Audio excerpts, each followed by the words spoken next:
हाँ, आपका जो राजयोग है वो शत्रु भाव पे चला गया है, जिस कारण से आपके कार्य बनते बनते मतलब बनने ही वाले होते हैं और शत्रु है भी हो जाता है और फिर वो कार्य बिगड़ जाता है। जी माँ। धन अर्जन में भी धन अर्जन तो हो रहा है लेकिन स्थिर रुक नहीं पा रहा है, सब छीन लिया जाता है आपसे है। जी माँ। हाँ, इसका कारण ये है कि आपका जो स्थान है बुध ग्रह का, जिसे ग्रह लक्ष्मी और धन लक्ष्मी दोनों के सुख में वृद्धि होती है, और वही योग आपका शत्रु भाव पे सूर्य के साथ चले जाने से आपके जीवन में अपार कष्ट धन को लेकर हो रहा है। जी माँ। और परिवार में भी सामंजस्यता नहीं बन पा रही है। जी माँ, पारिवारिक तो माँ का मतलब ऐसी स्थिति है कि मेरे पिताजी मेरे साथ नहीं रहते हैं और मतलब अब वो हमारे शत्रुओं की तरह हमारा कार्य कर रहे हैं कि कहीं भी जाते हैं तो बस काम बिगाड़ना है इनका, ऐसा है। हाँ हाँ, तो वही मेरे कहने का मतलब है कि पारिवारिक जो तालमेल है वो ठीक नहीं बन पा रहा है। जब तक आप उनके साथ रहते हैं तो वो आपके साथ है और जैसे ही आपने पीठ फेरे वो भूल जाते हैं। जी माँ। हाँ, तो ये जब मनुष्य के जीवन में ऐसी परिस्थिति आ जाए कि अर्थ की व्यवस्था भी साथ नहीं दे पा रही है, मतलब जीवन में ग्रह क्लेश भी अधिक उत्पन्न हो रहा है, पारिवारिक जब तालमेल नहीं है तो ऐसा लगता है मनुष्य को कि चारों तरफ से घोर अंधकार छा गया है जीवन में। जब इस समय में कोई संसार का अपना समझ में नहीं आता, उस समय ऐसी परिस्थिति में केवल वही नजर आता है जो सभी को नजर नहीं आता है, और जी माँ। वो है पार ब्रह्म परमेश्वर और माँ भगवती और भगवान शिव। जी माँ। आपके जीवन में कालसर्प दोष भी है बेटा, तो अच्छा। हाँ, कालसर्प दोष के कारण ये परिस्थितियां निर्मित हो रही है कि आपको। हाँ, काल सर्प दोष की तो पूजा करवाई है मैंने पहले। हाँ हाँ हाँ, कालसर्प दोष की पूजन और अनुष्ठान में अंतर होता है बेटे।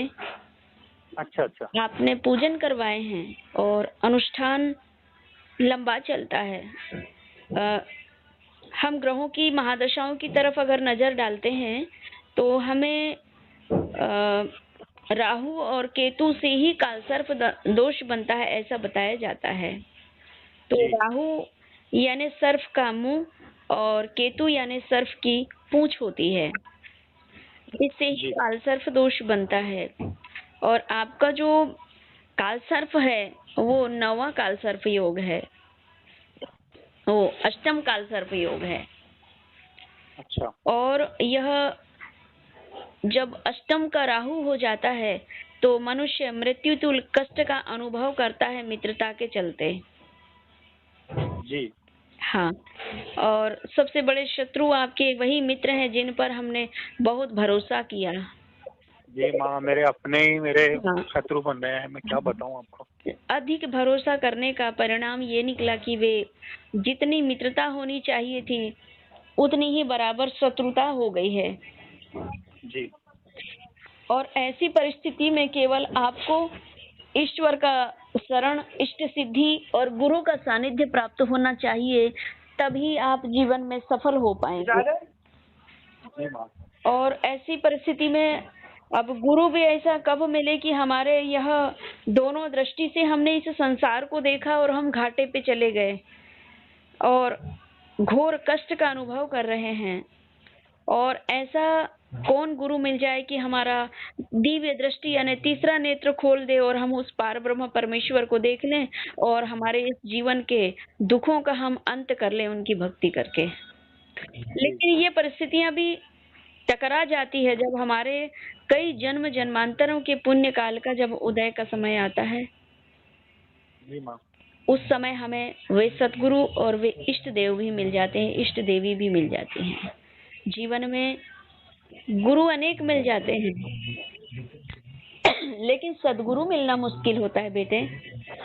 और जब जी सदगुरु माँ, मिल वो तो है। जाते हैं तो दिव्य गुरु, दिव्य दृष्टि प्राप्त रही तो संत मिलना बड़ी मुश्किल होता है। और आपके ऐसा नहीं है कि आपको नहीं मिल पाए हैं, शीघ्रता पूर्वक ही मिल जाएंगे। और शायद आप माँ अनुभव बिल्कुल भी कर मिलेंगे। रहे हैं कि ईश्वर की कृपा जिस भक्त के जीवन में होती है, जिस मनुष्य के जीवन में होती है, तो वे किसी न किसी माध्यम से खुद ही अपने पास बुला लेते हैं और उनको सटीक मार्गदर्शनकर्ता से जुड़वा करके और उनके जीवन का सारे कष्टों का अंत करवाने का प्रयास भी वो सामने रख देते हैं कि प्रयास माँ करने ऐसा ही पर हो रहा है। कार्य में पूर्ण सफलता प्राप्त होगी। और इन शत्रुओं से हमें विजय प्राप्ति के लिए एक ही उपाय होता है, वो माँ भगवती बगलामुखी देवी का दिव्य ध्यान, पूजन, अर्चन दीक्षा के पश्चात। जी माँ। गुरु में तो वो सामर्थ्यता होती है कि बिगड़ी जन्म अनेक की अब ही सुधरे आज। अनेक जन्म जन्मांतरों की बिगड़ी भी अगर इस जीवन में सदगुरु की प्राप्ति हो गई, दिव्य दृष्टि प्राप्त रही, संत दिव्य गुरु की प्राप्ति हो जाती है, तो अभी और इसी वक्त और तत्काल ही अपने भक्तों के जीवन के कष्ट से दूर करके उनके जीवन का कल्याण कर सकते हैं। इतने सामर्थ्यवान होते हैं संत, साधक, सिद्ध जी माँ। पुरुष। हाँ, और बेटा जीवन में भक्ति कई मनुष्य कर रहे हैं, ईश्वर के अनेक अनेक रूपों का चिंतन कर रहे हैं, किंतु ब्रह्मास्त्र विद्या का चिंतन करना, उनका सानिध्य प्राप्त करना, कई जन्मों के पुण्य उदय होते हैं, उसी मनुष्य को प्राप्त होती है माँ बगलामुखी ब्रह्मास्त्र विद्या की भक्ति। सभी को प्राप्त नहीं होती है, सभी को ब्रह्मास्त्र विद्या का सानिध्य प्राप्त नहीं होता है। जी माँ। हाँ, तो आपका एक तो कालसर्प दोष भी है, साथ में अंगार कारक योग भी है, जिससे मनोस्थिति बहुत ज्यादा डगमगाई है। जी माता। हाँ, और अब तो घबराहट भी होने लगी होगी आपको, धड़धड़ाहट, धड़कन, घबराहट। बहुत अजीब सा लगता है, बहुत हाँ, ऐसा खूब ज्यादा परेशान सा हो बेचैनी। जाता हूँ मैं। हाँ हाँ, ये इसका कारण है अंगारक कारक योग और कालसर्प दोष के कारण आपके जीवन में ये भयानक भयानक उतार चढ़ाव आए हैं। तो आपको कालसर्प दोष की शांति करवानी चाहिए। पूजा आपने करवाए हैं, किंतु कालसर्प दोष की शांति 2, 4, 5 दिन, 15 दिन में नहीं होती है, 21 दिन लगता है कालसर्प दोष की शांति में। अच्छा माता। और यह काल की गति से मुक्ति पाने के लिए आपको बाबा महाकाल की शरण में ही रह करके यह अनुष्ठान आपका होना चाहिए, क्योंकि काल की गति से बचने के लिए बाबा महाकाल की शरण लेना होता है। और जो बाबा महाकाल से भी नहीं हो पाता है, वो माँ भगवती ब्रह्मास्त्र विद्या कर देती हैं, क्योंकि काल की गति को भी स्तंभित कर देने की सामर्थ्यता रखती हैं माँ बगलामुखी। वे ग्रहों को उलटफेर भी करने की सामर्थ्यता रखती हैं, वे संपूर्ण 9 ग्रह सहित ब्रह्मांड को निगलने की भी सामर्थ्यता रखती हैं और उगलने की भी सामर्थ्यता रखती है माँ ब्रह्मास्त्र विद्या।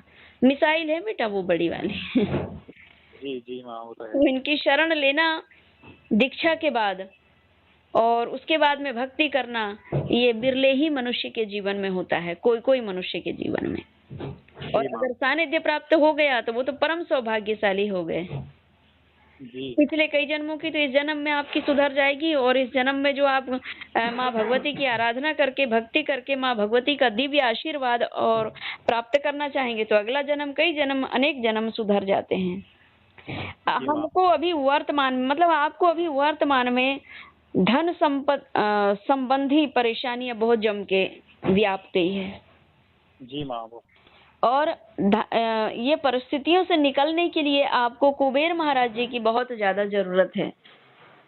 और कुबेर महाराज जी की कृपा चाहिए तो लक्ष्मी नारायण को आप याद करेंगे, तब लक्ष्मी जी नारायण के साथ आएंगी। कुबेर जी के साथ में लक्ष्मी जी की अकेले की आराधना करोगे तो माता जी आ तो जाएंगी, पर उल्लू के साथ आते हैं, आ भी जाएंगी और उल्लू बना के निकल भी जाती हैं। तो आपको नारायण के साथ में माँ भगवती लक्ष्मी का ध्यान करना है। दीक्षा के बाद ही ये सब संभव होता है। तो जब माँ भगवती नारायण के साथ आती हैं तो सत्य के साथ आती हैं। सत्य मतलब शेर, नारायण मतलब हरि। माँ भगवती शेर में चलती हैं। कुबेर महाराज जी की कृपा पाने के लिए माँ बगलामुखी देवी की आराधना करनी होती है, क्योंकि कुबेर महाराज जी को भी नित्य श्री समृद्धि, सुयश, कीर्ति, सम्मान, वैभव की प्राप्ति के लिए कुबेर महाराज जी भी माँ बगलामुखी देवी की आराधना करते हैं। तुमको सदा कुबेर मनावे, श्री समृद्धि सुयस नित्य पावे। नित्य श्री प्राप्ति के लिए कुबेर महाराज बगलामुखी देवी की आराधना करते हैं। लक्ष्मीपति भगवान विष्णु भी माँ भगवती बगलामुखी देवी की आराधना करते हैं। तो जब सभी ब्रह्मा विष्णु महेश सहित सारे संपूर्ण सृष्टि के देवता जन बगलामुखी देवी की आराधना करते हैं, तो हमको भी उस जड़ई को पकड़ लेना चाहिए ना, पत्ते तने को पकड़ने की क्या जरूरत है। जी माँ, वो तो है।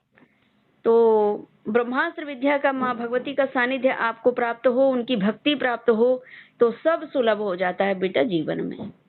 जी माँ, वो तो है, और सानिध्य ही प्राप्त करना है। हाँ हाँ ये तो पानी ही है। हाँ हाँ हाँ। तो दीक्षा संस्कार लेकर के फिर माँ भगवती की आराधना करें। किंतु ये काल सर्प दोष जो है ना आपका, वो इनकी मूल शांति नहीं हुई है। काल सर्प दोष कभी कटता नहीं है बेटे।